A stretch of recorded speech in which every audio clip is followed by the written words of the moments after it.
100 টাকার পতাকা 500 টাকা চায়, আবার বলে ফিলিস্তিনের হয়ে যুদ্ধ করবে। আয় রে বাঙালি।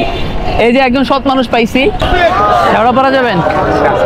আমরা ফিলিস্তিনের জন্য অনেক হাই হতাশ করতেছি, দল মত নির্বিশেষে আমরা ফিলিস্তিনের জন্য দোয়া করতেছি, আন্দোলন করতেছি যেন ফিলিস্তিনের উপরে যে নির্যাতন হইতেছে সেটা বন্ধ হয়। কিন্তু আনফরচুনেটলি বাংলাদেশের কিছু মানুষ ঠিক একই সময়ে সব জায়গা থেকে ফায়দা লুটতেছে। যে পতাকার দাম 50 টাকা সেই পতাকা 500 টাকায় সেল করতেছে। ইভেন তাই না, এখন দেখতেছেন অনেক মানুষের তুলনায় রিক্সা সংখ্যা কম। এই সময় রিক্সাওয়ালারা রিক্সা ভাড়া বাড়াই দিচ্ছে। ফার্মগেট থেকে শেওড়াপাড়া পর্যন্ত যেতে রিক্সা ভাড়া লাগে 80 টাকা, সেখানে 100 টাকা বলুক, বিশ্বাস করবেন না ভাই, 150 টাকা থেকে শুরু করে 200, একজন 220 টাকাও চাইছে। তো চলেন আসল ঘটনাটা দেখে আসি। যাবেন শেওড়াপাড়া? হ্যাঁ, কত? 150 টাকা। এ মামা, শেওড়াপাড়া মামা, শেওড়াপাড়া যাবেন?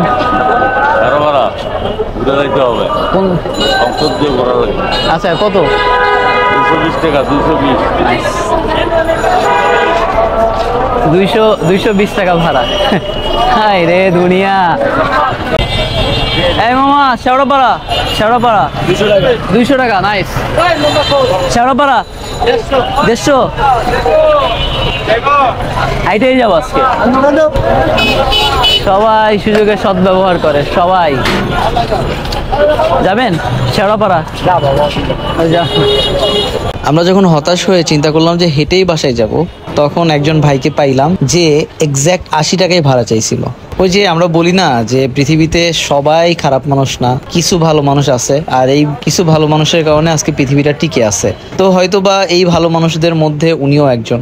এই যে একজন সৎ মানুষ পাইছি। আমরা আসার সময় 80 টাকায় আসছি, এই ভাইও হইতেছে এই যে এখনো 80 টাকাই চাইছে। তো আমরা একবারে উঠে গেছি। আর প্রত্যেকটা রিক্সা 150 টাকা, 200 টাকা, 220 টাকা। মানে এই যে সুযোগ পাইলেই যে সবাই সদ্ব্যবহার করে, এটা আসলে খুবই খারাপ একটা জিনিস। আমরা বাঙালি, আমরা রোজার মাসে দাম বাড়াই দেই। আমরা হইতেছে মানে প্যালেস্টাইনের এই সময় আমরা একটা করতেছি, এই পতাকাগুলা তো এই জিনিসগুলো তো আরো কম দামে সেল করা উচিত। কম দামে কি ফ্রিতে দেওয়া উচিত? ফ্রিতে দেওয়া উচিত, ফ্রিতে না দিক, যেটা খরচ হয়েছে শুধু সেইটা করুক, সেটা করে দিয়ে দিক।